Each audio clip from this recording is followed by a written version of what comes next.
So, let's bring on that hero of heroes, that Sarian sanitizer, that space-age swashbuckler, the man you know and love, Roger Wilco!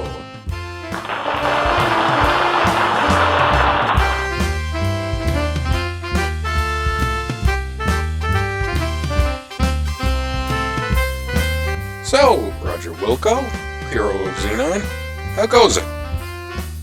Well, I just flew in from Vega 9, and boy are my arms tired.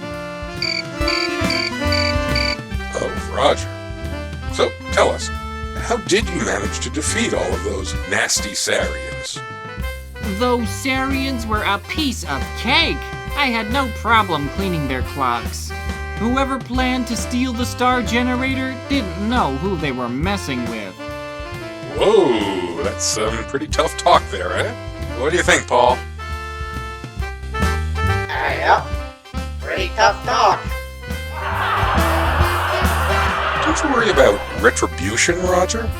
Revenge? Nah. I hear their leader is a real hoser.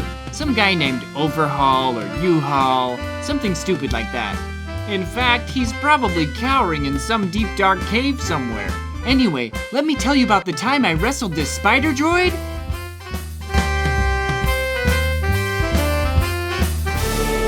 How dare this puny, insignificant life form insult my superior intellect?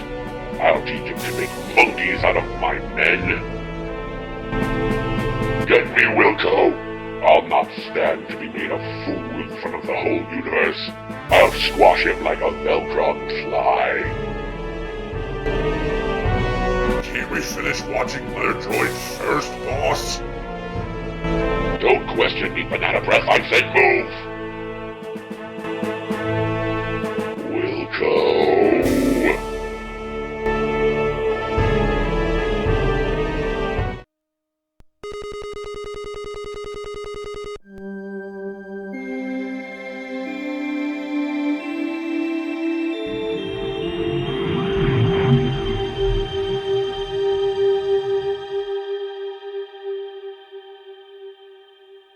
As you will recall in our last chapter, you had just foiled the Sarian's fiend. You became a hero by saving countless lives and returning the Star Generator technology into safe hands. Life was beautiful.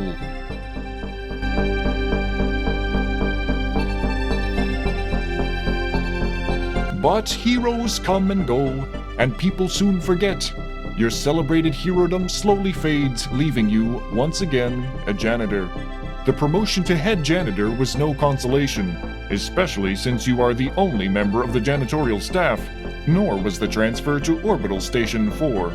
Sweating like a pork beast in a pressure suit while relocating space debris in zero gravity just wasn't your idea of a good time.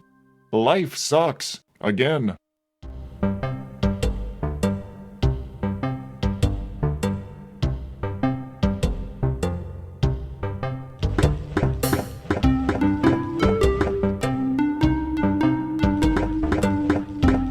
Orbital Station 4 is one of many orbiting Xenon, your home planet. It is a transfer point for travelers seeking transportation to the various planets in the Airnon system. As we begin this chapter of our story, we find you, Roger Wilco, ace janitor, doing what you do best.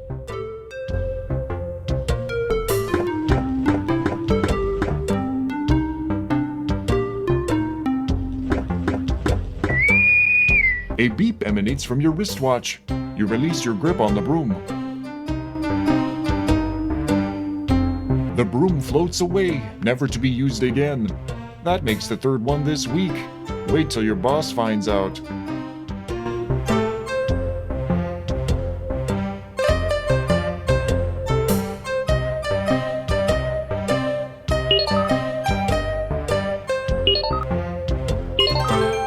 Wilco, get in here, on the double.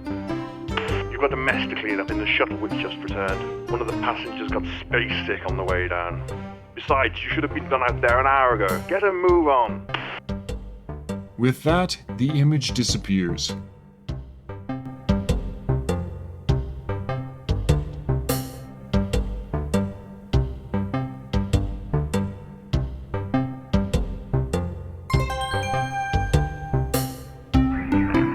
You are whisked away to the airlock chamber.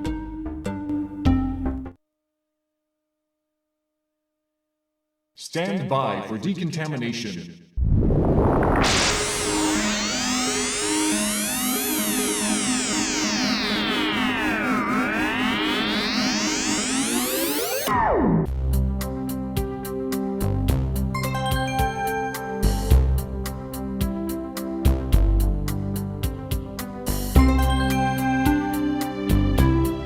You open the only locker for which you have a combination. Pew! Putrid waves of stench waft forth. You can't recall the last cleaning it received. You bravely peer into the locker to find a Kubik's Rube puzzle and your athletic supporter, which you take.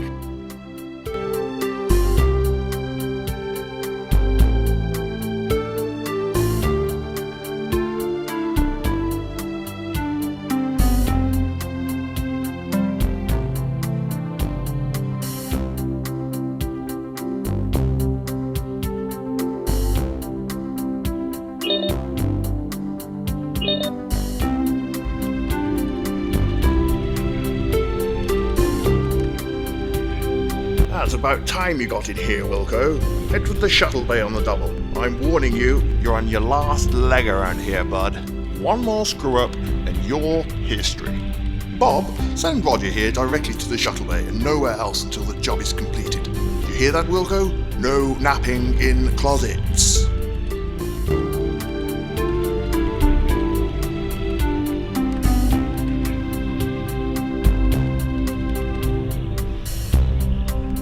This is an order form you removed from a magazine for a free Labion Terror Beast mating whistle. It's ready to be mailed. The dialect translator is a small device. It is on.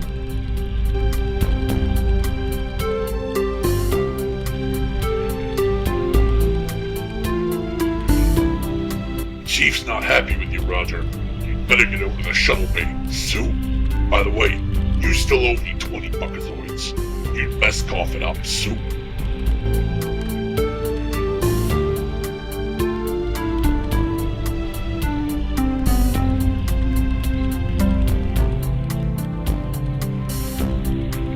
The tube is made of plastic with the suction transportation device inside it.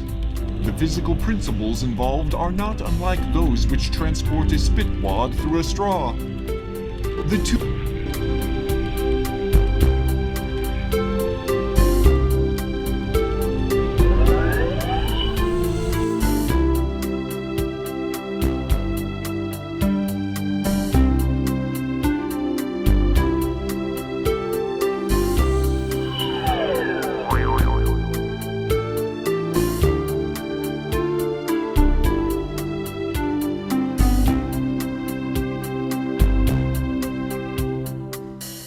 press the big button marked Shuttle Bay Door. It feels hot and the screen is turning green from the heat. This thing has seen better days.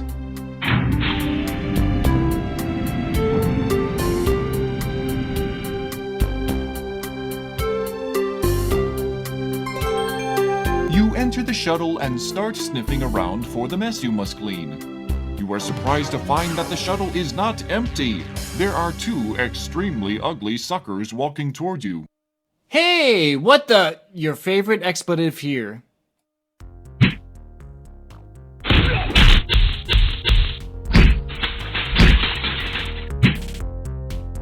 Your protest is cut short as two interstellar ruffians proceed to thump you unconscious. Everything fades.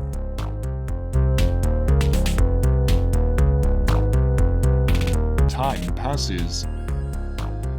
More time passes. A strange dream turns into the realization that you are being shaken and talked to by a voice unfamiliar to you. A dull ache triggers a distant memory of a scuffle in which you were the focal point. Upon awakening from your forced rest, it becomes quite apparent that you aren't in Kansas, Xenon anymore. You find that you are being held upright and under physical restraint from both sides by, you guess, the galactic goons you met on the shuttle. As you try to struggle free, you notice that your hands are tied behind your back. As your eyes dial into focus, you make out an oddly disfigured being seated before you.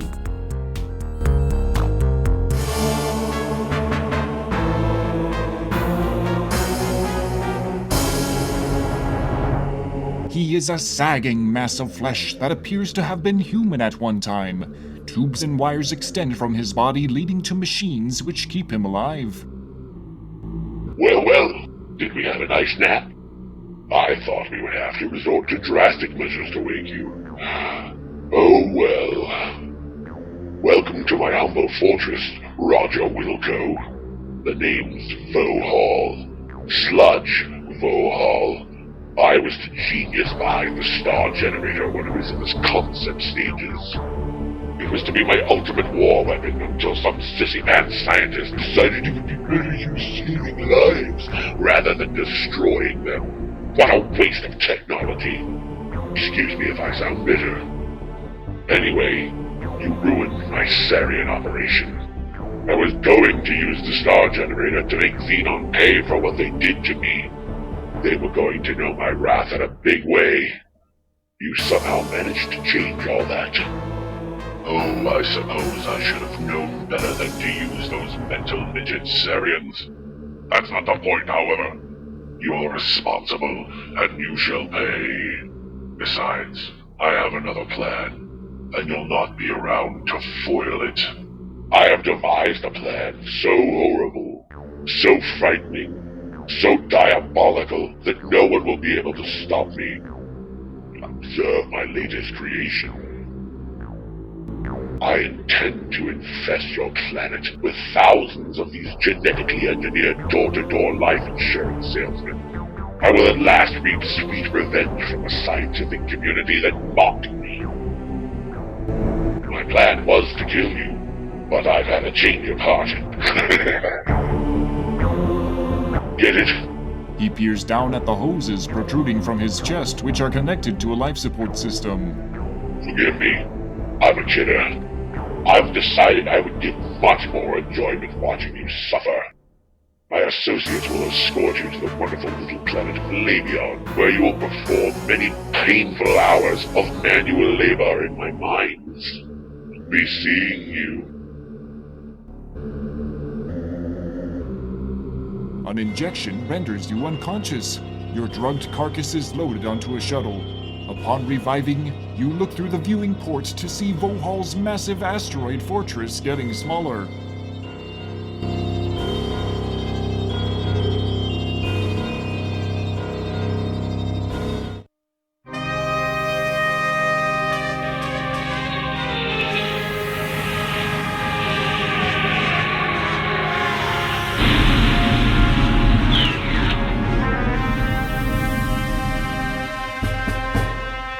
After touching down on a giant landing platform, you are ushered to a hovercraft waiting to transport you to the mining site. Utter despair sets in.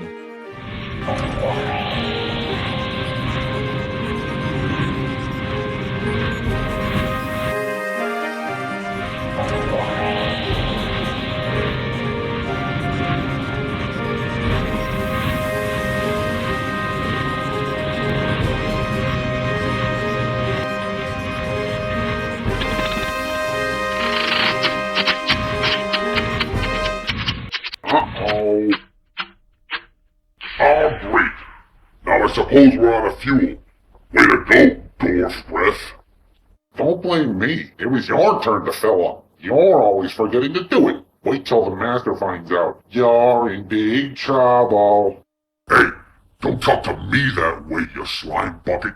I filled it last time, dipshit. The argument between the two guards is cut short as gravity reasserts itself.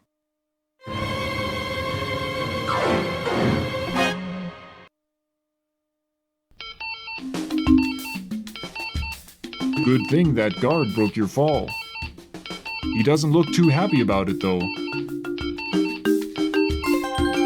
You search the grotesque body and find a small, thin, magnetic card. It looks like a key card. You seem to recall seeing one somewhere in the past.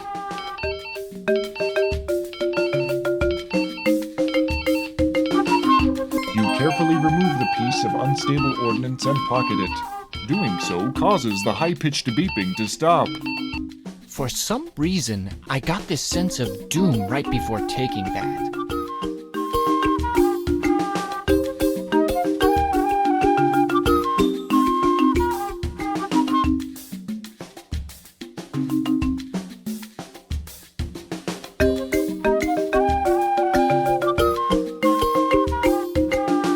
You startle a small creature. It could be a rabbit, but for its green fur and orange spots.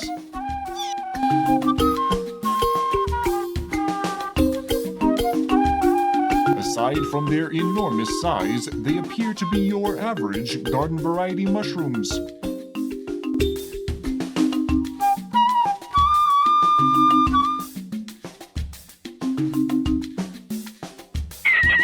The startled bunny has fallen into the formerly concealed pit.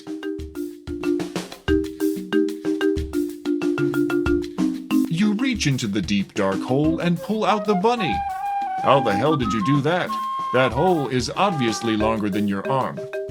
I guess realism isn't a concern here in the future.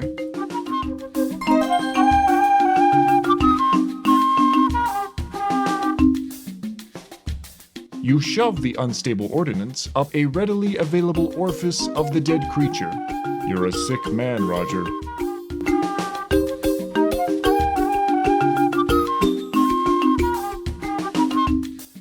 What was that?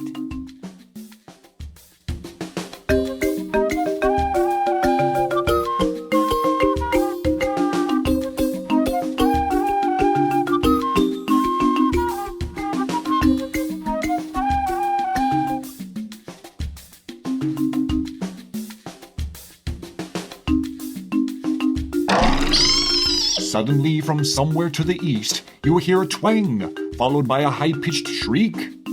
You hear something. It sounds not unlike the hovercraft you wrecked in.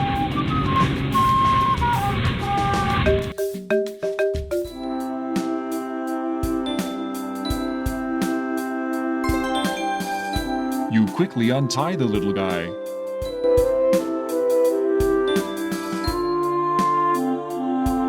Before disappearing through a tiny hole in the brush, the little pink dude gives you a long look.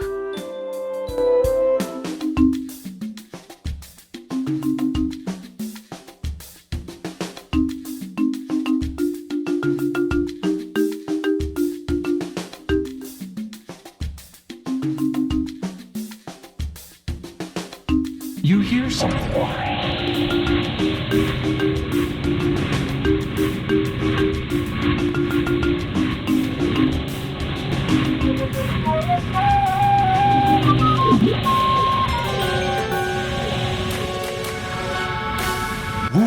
That was a tense moment. Vohaul's thug failed to spot you and is off to search elsewhere.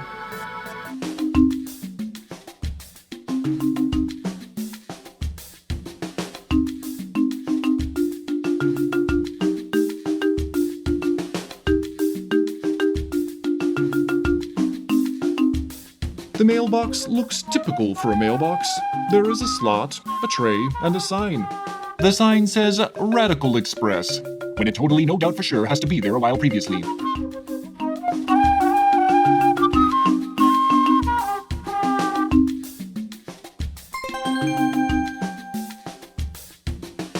You drop the order form into the box.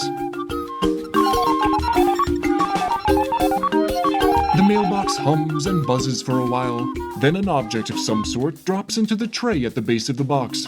The machine goes silent. The tray, which is actually a small indentation in the lower part of the machine, is currently bearing what looks to be a whistle. You take the whistle, obviously.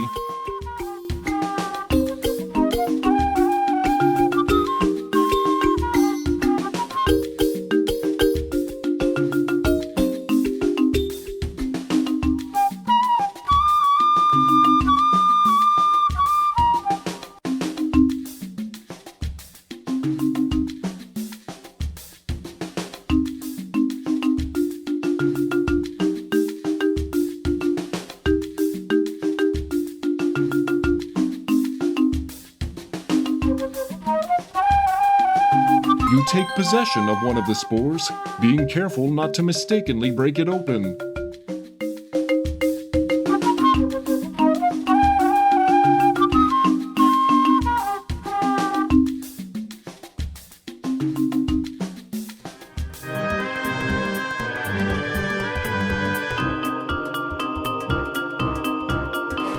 You can see a little guy across the clearing picking some sort of berries from a bush. You startle the odd little pink dude, causing him to bolt into the underbrush.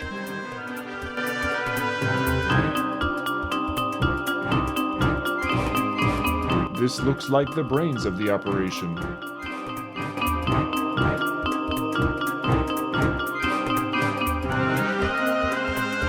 You place the rabbit carcass on the sticky vine plant.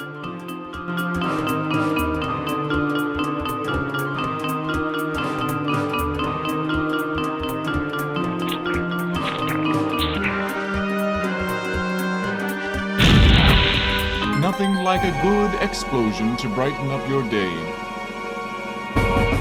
And you thought you'd have to navigate the maze like vines.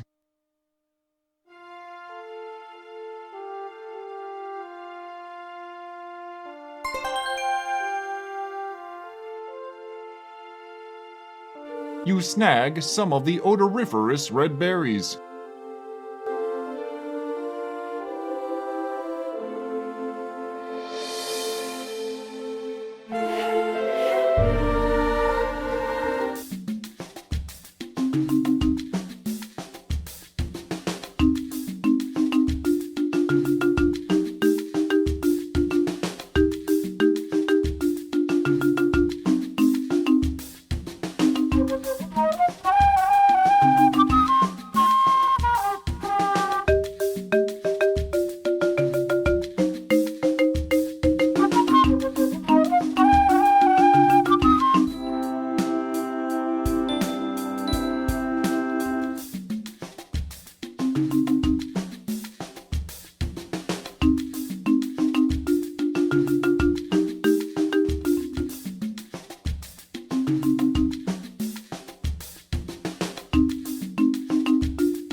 Holy jeez, boy. That mushroom thing sucked you clean up. You can't move a muscle nor see a speck of light. You begin feeling waves of tingling warmth and moisture. Suddenly, it's not so bad in here. Wow, check out the colors, dude. Your Your body and mind enjoyed the short-lived buzz that is a side effect of the lethal poison you now marinate in. You are oblivious to the end. Not a bad way to go, actually. But it sure is early in the game. I had high hopes for you. They said, who? Roger Wilco? Not a chance. That chump won't last 20 minutes. I said, no way. Roger isn't that lame. So anyway, don't make me look stupid too.